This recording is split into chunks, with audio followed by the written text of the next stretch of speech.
Hari Om to all the Atmajyotis, divine light of the self. Welcome to Hara Hara Mahadev, the celebrations of Maha Shivarati at the light of the self. I am Sahana. I have an interesting story of a great devotee of Lord Shiva. It is about Pushpadanta, the author of Shiva Mahima Stotra.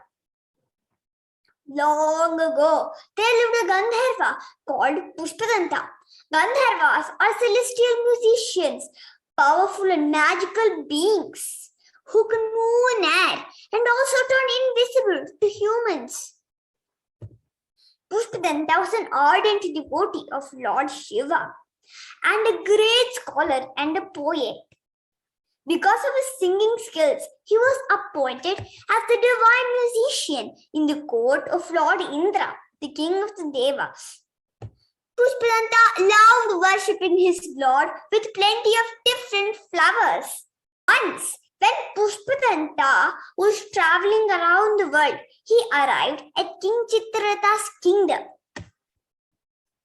He was struck by the beauty of the kingdom. It was surrounded by beautiful gardens and the flowers were so lovely. He went to Chitraratha's palace and was amazed to find the flowers even more beautiful and divine there. Pushpadanta could not stop himself. He turned himself invisible and started plucking flowers from the gardens. King Chitraratha, the owner of the gardens, was also a great devotee of Lord Shiva. He grew this garden with great care to use these to worship Lord Shiva every day. However, that day, when he came to the gardens, he found most of the flowers missing.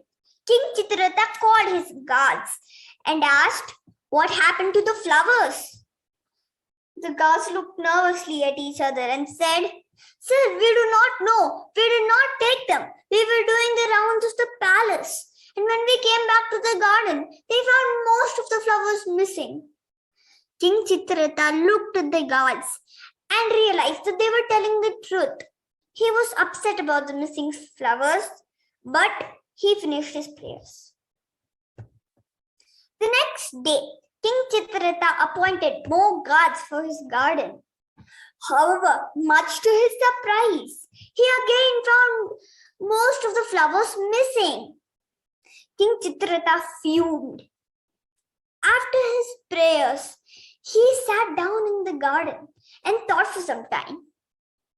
He saw a Bilvapatra tree. He got an idea.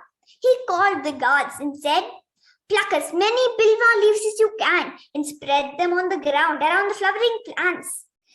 When anyone walks over them, the leaves will rustle. You will hear the noise and you can catch the thief," said King Chitraratha. The guards ran to do the king's bidding and spread the leaves around the trees. The next day, Pushpadanta came to the garden, invisible as usual, and started plucking the flowers. Unknowingly, he stepped on the bilva leaves.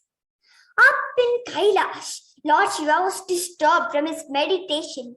Bilva leaves are used to worship Lord Shiva. They're his favorite leaves. When Lord Shiva identified that someone had stepped on them, he frowned. He closed his eyes and realized that it was his devotee, Pushpadanta. Lord Shiva was angry. He said to himself, "If it was a human who had committed this error, I would have forgiven him. But Pushpadanta was a Gandharva, a superior being. He should not misbehave like this. He does not deserve to be a Gandharva. Stealing the flowers from someone's garden, stepping on bilva leaves? No, not done. This Pushpadanta is arrogantly doing all this because he can become invisible and he can fly. Fine, I will teach him a lesson," said Lord Shiva. Back on earth, the gods heard the rustling of the leaves and saw a tall Gandharva plucking the flowers without any fear. The gods caught the Gandharva.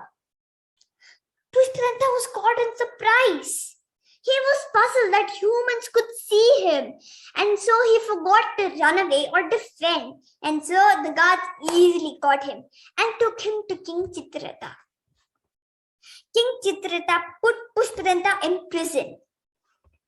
In prison, Pushpadanta slowly realized why he was visible. He made Lord Shiva angry by stepping on the holy bilva leaves and stealing flowers from another man's garden. Pushpadanta was anxious to regain his powers, and also he was ashamed. He wanted to be back in the good books of Lord Shiva. So he closed his eyes and prayed very, very hard and composed a glorious sloka in praise of Lord Shiva. It is a beautiful sloka with a lot thoughts of meanings. When Lord Shiva heard this, he was so pleased that he forgave Pushpadanta. This sloka is called the Shiva Mahima Stotram. It is filled with beautiful thoughts and meanings. After Lord Shiva forgave Pushpadanta, Pushpadanta regained his powers. He went to the King Chitrata and asked for the king's forgiveness. The king was also amazed by the beauty of the sloka and forgave Pushpadanta. But did Pushpadanta learn his lesson? No. After composing the sloka, he grew very proud that it was admired even by Lord Shiva himself.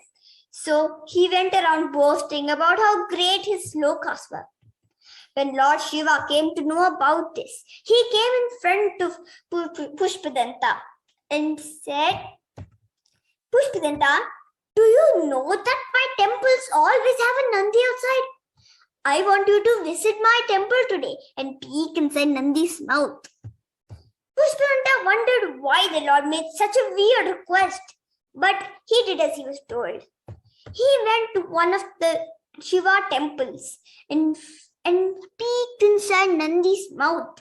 He examined the mouth carefully, and to his great shock, he found that the whole sloka it composed was engraved in tiny letters on Nandi's teeth. Flabbergasted, he ran back to Lord Shiva. Lord Shiva explained, "You are not the author of anything, Pushpadanta. All the knowledge is already in the universe. It just flowed through you. That is all. This is all written long ago. You are an instrument in the hands of God. Never forget that, and do not be proud of your achievements." Pushpadanta understood that he was wrong and asked forgiveness of Lord Shiva.